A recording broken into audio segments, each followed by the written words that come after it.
mundo ng weightlifting.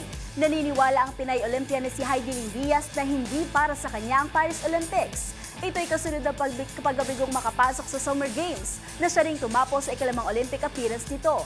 Ang naging pahayag ng atleta tutukan sa aking report.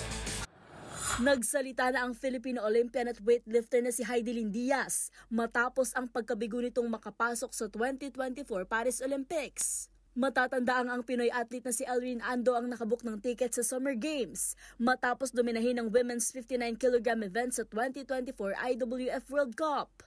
Ayon sa 33-year-old Pinay athlete, bagamat bigo itong makuha ang ikalamasan ng Olympic appearance, tanggap na nito ang nangyari at sinabing hindi para sa kanya ang Paris Olympics. Nag-reflect din ito kung gaano kalaking sakripisyo ang ginawa niya para sa training at minsan nakalilimutan na nitong i-enjoy ang proseso dahil na rin sa expectation ng ibang tao at pressure bilang isang elite athlete.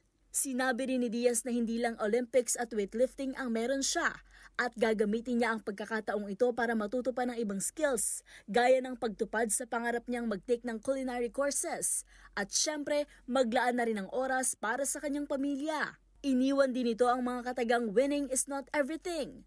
Para sa kanya, mahalaga rin ang pagsabak sa ibang labang magbibigay inspirasyon sa iba. Sa huli, nagpasalamat ito sa kanyang mga taga-suporta, kanyang team at kapwa-atleta at tiniyak na patuloy itong sasabak bilang isang weightlifter. Taong 2008 nang sumabak sa Olympics si Diaz, 2016 nang maiuwi niya ang silver medal sa event at 2021 nang masungkit nito ang gintong medalya.